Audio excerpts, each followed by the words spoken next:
মাওলা আলীর সাক্ষ্য ছাড়া কাল কিয়ামতের ময়দানে আপনি জান্নাতে প্রবেশ করবেন আর আল্লাহর নবীর শাফায়াত লাভ করবেন, নবীর কাছ থেকে হাউজে কাউসারের পানি আপনি পান করবেন, এই কল্পনা, এই চিন্তা যদি আপনি করেন, আপনি বোকার স্বর্গে বসবাস করছেন।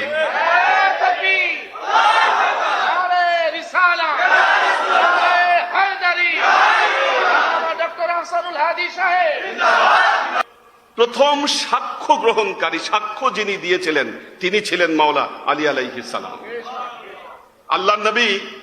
আল্লাহর নবী যখন আবু কুবায়েস পাহাড়ের উপরে এসে সবাইকে ডাক দিলেন, মক্কার যারা কুরাইশ নেতা ছিল সবাইকে ডেকে যখন আনলেন এবং সবাইকে বললেন, আমি যদি বলি যে এই আবু কুবায়েস পাহাড়ের পেছনে একদল সেনাবাহিনী তোমাদের জন্য অপেক্ষা করছে, তাহলে কি তোমরা এটা বিশ্বাস করবে? সবাই সমস্বরে বলল যে অবশ্যই আমরা বিশ্বাস করব, কারণ আপনি কখনো মিথ্যা কথা বলেন না। ঠিক তার পরবর্তীতে আল্লাহর নবী যখন কলেমার দাওয়াত দিলেন, আরবের সব শীর্ষস্থানীয় নেতৃবর্গ এই কলেমার দাওয়াতকে গ্রহণ করতে তারা অস্বীকার করলো, তারা কেউ স্বীকার করে নিল না। একে একে ওই মাহফিল স্থল, আল্লাহর নবী যেখানে সবাইকে ডেকেছিলেন, একে একে সবাই ওই স্থান ত্যাগ করলো। যখন সবাই ওই স্থান ত্যাগ করলো, দেখা গেল একজন বালক সেখানে দাঁড়িয়ে আছে। সেই বালক আর কেউ নন, তিনি হচ্ছেন আমাদের মাওলা আলী আলাইহিস সালাম। তিনি বললেন, আল্লাহর নবী তাকে জিজ্ঞাসা করলেন, সবাই চলে গেল, তুমি কেন দাঁড়িয়ে আছো আলী? হযরত আলী বললেন, ইয়া রাসূলুল্লাহ, আমি সাক্ষ্য দিচ্ছি লা ইলাহা ইল্লাল্লাহু মুহাম্মাদুর রাসূলুল্লাহ সাল্লাল্লাহু আলাইহি ওয়াসাল্লাম। কলেমাকে প্রথম স্বীকৃতি, প্রথম সাক্ষ্য দিয়েছিলেন মাওলা আলী। এজন্য মনে রাখবেন, আল্লাহ তার কালামে পাকে একটি আয়াত বলেছেন, ইয়াউমা নাদউ কুল্লা উনাসিম বিইমামিহিম, সূরা বনী ইসরাঈল। আল্লাহ বলছেন, ইয়াউমা নাদউ, কাল কিয়ামতের ময়দানে আমি সমস্ত মানুষকে আমি ডেকে নিব। ইয়াউমা নাদউ কুল্লা উনাসিম বিইমামিহিম, আমি সমস্ত মানুষকে আমি কাল কিয়ামতের ময়দানে ডাক দিব, তার ইমামের মাধ্যমে আমি ডাকবো। আমি কোনো মানুষকে পার্সোনালি আমি ডাকবো না, আমি তার ইমামের মাধ্যমে ডাকবো।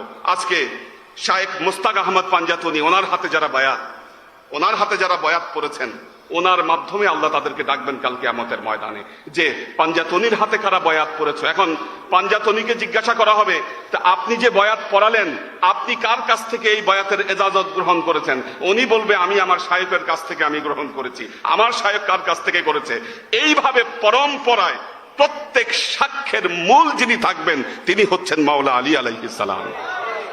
মাওলা আলীর সাক্ষ্য ছাড়া কাল কিয়ামতের ময়দানে আপনি জান্নাতে প্রবেশ করবেন আর আল্লাহর নবীর শাফায়াত লাভ করবেন, নবীর কাছ থেকে হাউজে কাউসারের পানি আপনি পান করবেন, এই কল্পনা, এই চিন্তা যদি আপনি করেন, আপনি বোকার স্বর্গে বসবাস করছেন।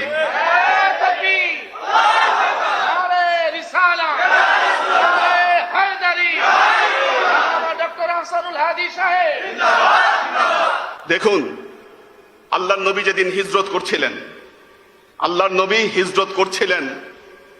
আল্লাহর নবীর ঘরের বাহিরে দারুন নাদোয়া থেকে এসে বৈঠক করা 40 জন লোক দাঁড়িয়ে আছে বাহিরে। কেন? আল্লাহর নবীকে পেলেই হত্যা করা হবে, এই সিদ্ধান্ত নিয়ে নাঙ্গা তলোয়ার নিয়ে তারা আল্লাহর নবীর ঘরের বাহিরে তারা দাঁড়িয়ে আছে। আল্লাহর নবী মাওলা আলীকে ডাকলেন যে, আলী তুমি আসো। মাওলা আলীকে নির্দেশ দিলেন, আলী তোমাকে আমার ঘরে, আমার বিছানায় আজকে তোমাকে থাকতে হবে। মাওলা আলী আল্লাহর নবীর আদেশ মাথা পেতে নিলেন, ইয়া রাসূলুল্লাহ, আপনার জন্য আমার জীবন কুরবান। আল্লাহর নবী হিজরতে যাচ্ছেন, মক্কা ত্যাগ করে মদিনার দিকে যাচ্ছেন। দেখুন, পবিত্র কোরআনে বর্ণনা এসেছে, আল্লাহর নবী আল্লাহর কাছে দোয়া করছেন, রব্বি আদখিলনি মুদখালা সিদকি ওয়া আখরিজনি মুখরাজা সিদকি ওয়াজআল লি মিন লাদুনকা সুলতানান নাসীরা। সুবহানাল্লাহ, সুবহানাল্লাহ। আল্লাহর কাছে দোয়া করছেন আল্লাহর নবী, সরদার দো আলম মোহাম্মদ মুস্তাফা সাল্লাল্লাহু আলাইহি ওয়াসাল্লাম আল্লাহর দরবারে হাত তুলে দোয়া করছেন, রব্বি আদখিলনি মুদখালা সিদক ওয়া আখরিজনি মুখরাজা সিদক। হে আল্লাহ, আপনি আমাকে পরিপূর্ণভাবে প্রবেশ করান, পরিপূর্ণভাবে আপনি আমাকে বের করে নিয়ে যান। আর মক্কায় আমি আমার রিসালতের দায়িত্ব আমি ছেড়ে দিয়ে এসেছি আল্লাহ, আমি আমার রিসালতের দায়িত্ব মক্কায় আমি ছেড়ে দিয়ে এসেছি, আমি রেখে এসেছি। এ দায়িত্ব কে গ্রহণ করবে? ওয়াজআললি মিন লাদুনকা সুলতানান নাসীরা। আল্লাহ, আপনি আমার পক্ষ থেকে আমার রিসালতের কাজে সাহায্য করবার জন্য একজন সুলতানান নাসীরা আপনি আমাকে দান করুন। আল্লাহ নবীর দোয়ার বিনিময়ে নবীকে সুলতানান নাসীরা হিসাবে মাওলা আলী রাদিয়াল্লাহু তাআলা আনহুকে দান করলেন। নবী তার বিছানায় যখন হযরত আলী মাওলা আলীকে যখন শুইয়ে দিয়ে এসেছিলেন, আল্লাহর আদেশে আল্লাহর দোয়ায় সুলতানান নাসীরা হিসাবে মাওলা আলীর অবস্থান সেখানে সুনিশ্চিত করা হয়েছে। দেখুন, একজন ওহাবী আজকে আমরা কোন অবস্থায়, কোন জায়গায় আমরা অবস্থান করছি।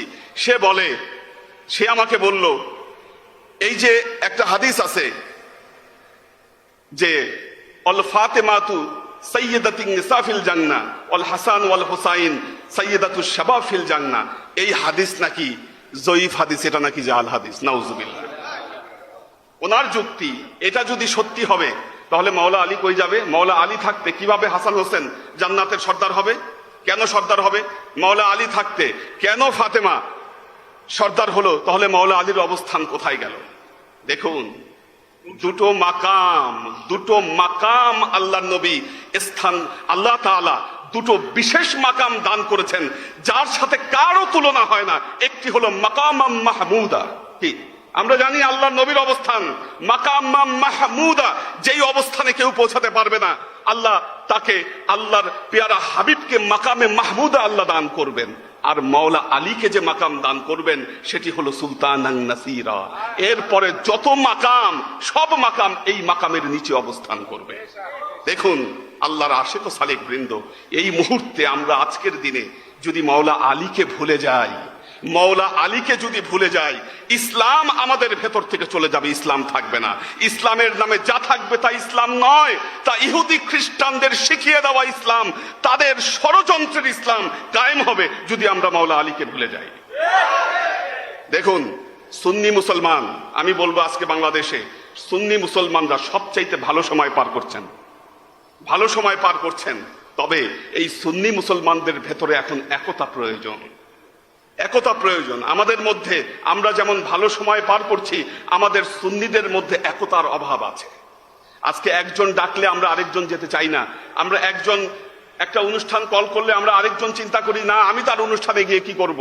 এই অবস্থার অবশ্যই বিভেদ ঘটানো দরকার। আজকে যদি বাংলাদেশের সুন্নি মুসলমানরা যদি একত্রিত হয়, ওয়াতাসিমু বিহাবলিল্লাহি জামিআ, আল্লাহর রজ্জুকে যদি তারা একসাথে ধরে বসে, মনে রাখবেন এই বাংলাদেশ থেকে সালাফিবাদ, খারেজিবাদ সবকিছু নিপাত যাবে। বাংলাদেশের কোনো চিহ্ন খুঁজে পাওয়া যাবে না। আল্লাহ আমাদেরকে এই তৌফিক দান করুন। আসসালামু আলাইকুম ওয়া রাহমাতুল্লাহি ওয়া বারাকাতুহু।